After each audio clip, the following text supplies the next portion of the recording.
El día de hoy hablaremos sobre las repercusiones reproductivas a mediano y largo plazo del síndrome de ovario poliquístico.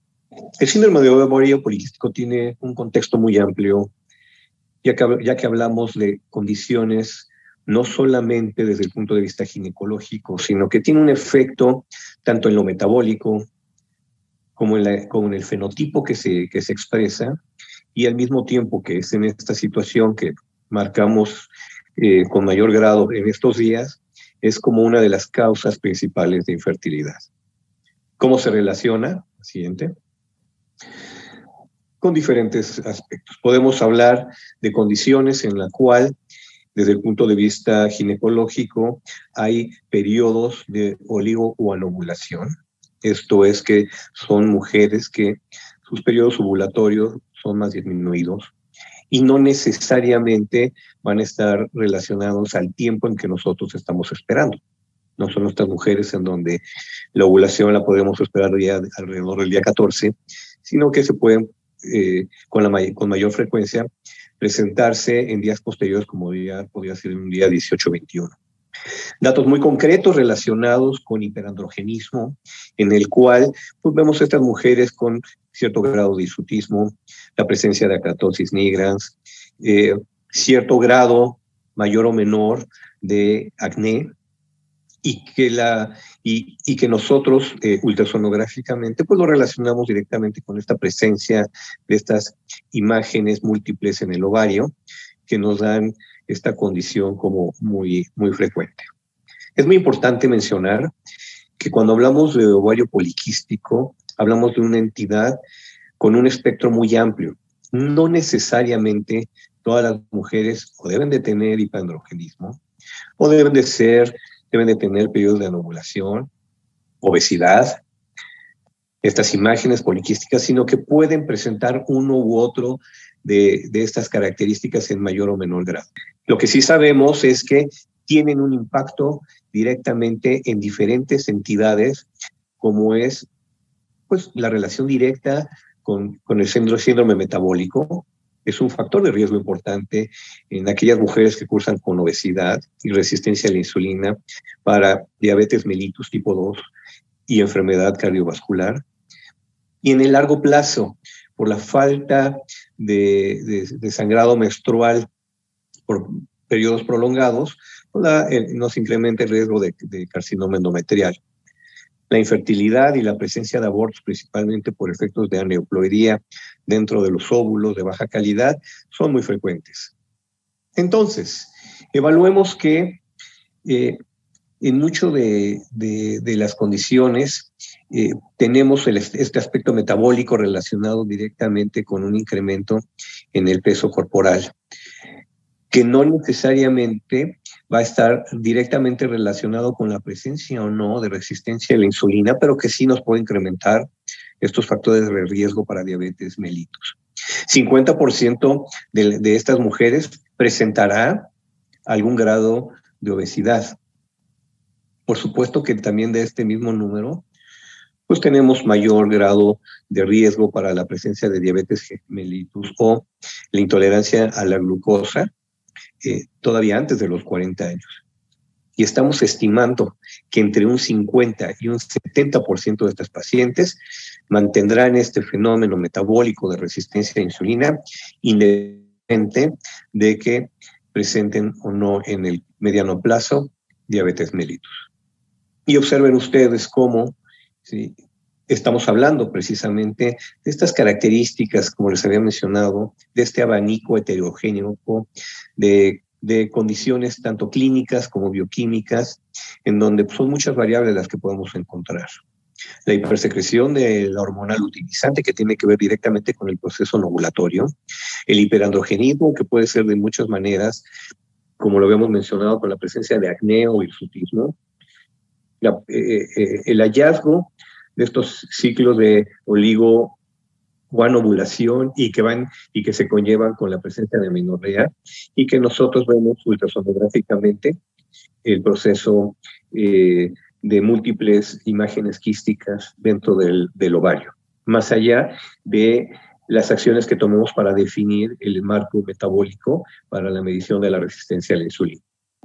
Hoy sabemos que por arriba de un 10-15% de las mujeres, principalmente la mujer latina y afroamericana, tienden a tener mayor presencia de ovario poliquístico.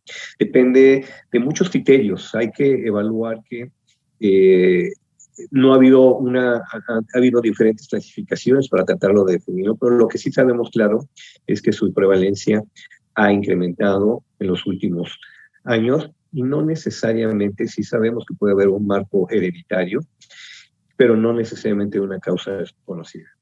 Nuestros factores de riesgo, pues el antecedente familiar, como lo mencionamos, el incremento en la masa corporal por arriba de los 30 kilogramos por metro cuadrado, cuando hacemos evaluaciones y la presencia de resistencia a la insulina, y para diabetes mellitus tipo 2. La etiología todavía falta poder definirse, no tenemos una etiología evidenciada directamente relacionada interacción metabólica en la presencia de insulina y su resistencia con el incremento de los andrógenos y las gonadotropinas. Lo que nos conlleva a tener un marco global que depende a qué edad lo estemos diagnosticado, es cómo nos vamos a hacer este abordaje. No es lo mismo encontrar un ovario poliquístico muy incipiente a la edad de 18 años, donde hay manifestaciones en el fenotipo, que aquellas en las cuales pues ya tenemos mujeres por arriba de los 35 años con grados de obesidad, con resistencia a la insulina, con una calidad ovocitaria disminuida y que está directamente relacionada con la infertilidad. Son varios los criterios que hemos visto a través del tiempo. Principalmente los más conocidos son los criterios de Rotterdam, muy simples, muy sencillos, directamente relacionados con la presencia de dos o más de los siguientes factores, que puede ser la presencia de hiperandrogenismo, oligoanovulación y la imagen ultrasonográfica de ovario poliquístico. Sin embargo, si ustedes se dan cuenta, esto ha ido evolucionando a través del tiempo, desde los criterios, realizados en los años 90, a principios de 1990, en donde básicamente veíamos la presencia de irregularidades, aquellos relacionados en el 2003 con los criterios de Rotterdam que ya habíamos mencionado, y recientemente con la Sociedad de Andrógenos de 2008, en los cuales pues, ya hay una relación de los datos clínicos con el hallazgo bioquímico de hiperandrogenismo. Esta disfunción ovárico oligo o anovulación que puede presentarse y la exclusión de otros excesos relacionados directamente con la presencia del efecto androgénico derivado del origen ovulatorio. Podemos realizar una batería de estudios que están relacionados directamente no solamente con la detección del marco metabólico, aquellos que están relacionados con el incremento en la producción de los andrógenos, principalmente testosterona y androstenediona. Hay que descartar, una de las características importantes, descartar el origen suprarrenal de entidades diferentes a esta. Y por último, pues tener claro que la imagen ultrasonográfica pues, es de mucha ayuda, ya que nos da una visión como más clara de lo que está sucediendo a nivel reproductivo. 74% de las pacientes con ovario poliquístico tienen problemas para embarazarse. Esto está directamente relacionado con un incremento de la hormona luteinizante, que significa que pues, no permite el crecimiento adecuado, no hay una ovulación y pues, evidentemente la falta de embarazo.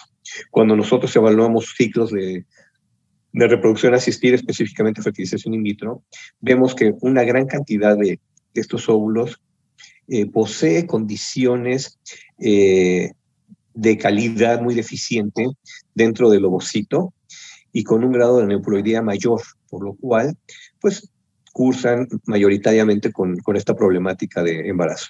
Los efectos del ovario poliquístico,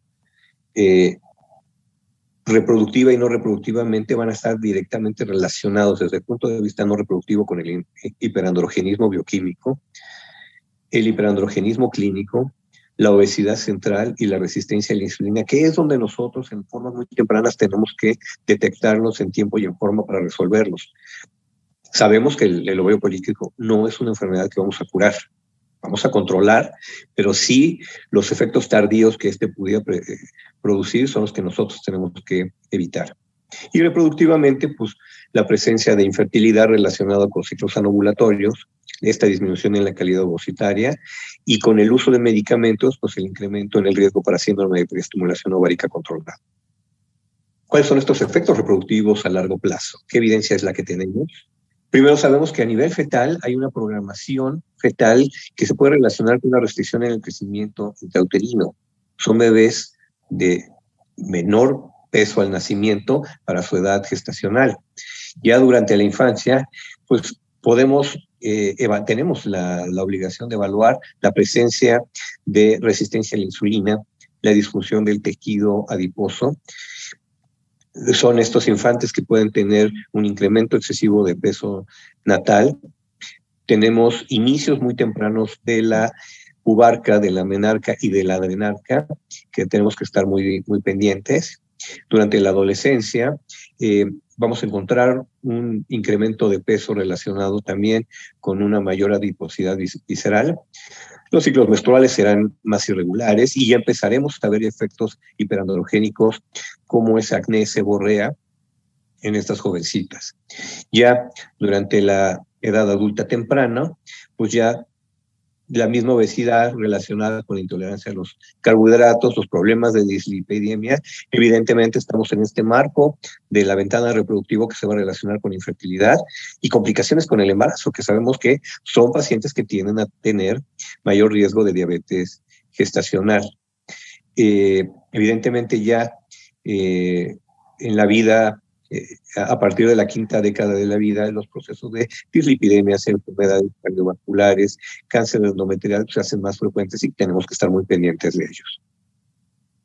Entonces, como había mencionado, como en este marco, desde la etapa prenatal hasta la vida posmenopáusica, pues lo que nosotros tenemos que evitar es precisamente el deterioro de estos fenómenos cardiometabólicos directamente relacionados con el efecto que tiene el ovario poliquístico y, por supuesto, pasando por la etapa en la etapa fértil,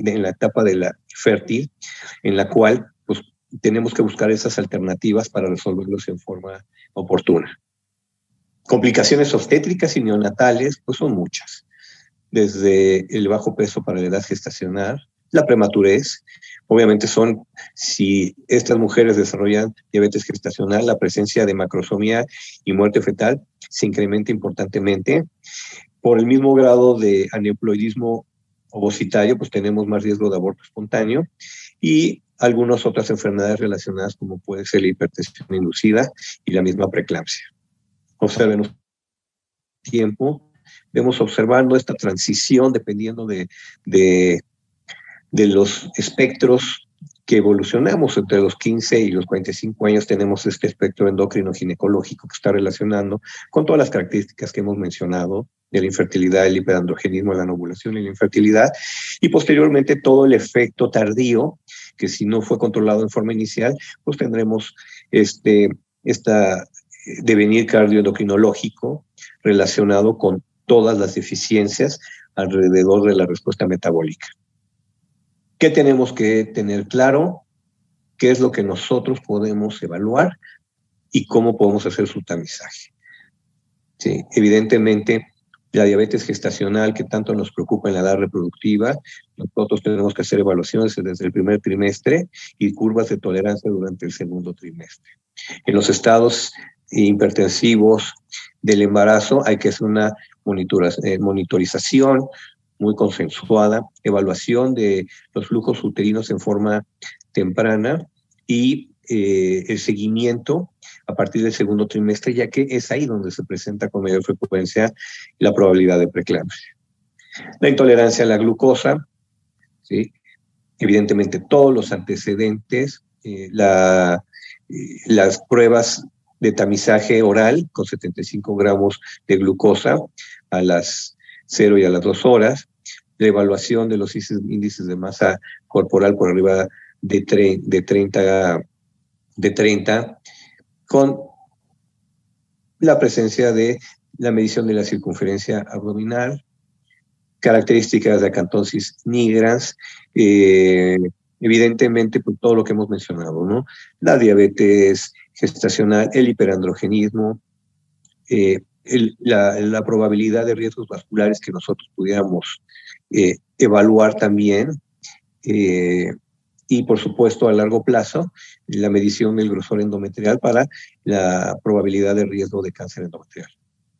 ¿Qué podemos concluir de todo esto? Es que el síndrome de ovario poliquístico es una enfermedad de por vida y tiene complicaciones a largo plazo que con frecuencia se olvidan y se subestiman. La obesidad y el metabolismo alterado de la glucosa son las complicaciones más comunes descritas en mujeres con síndrome de ovario poliquístico.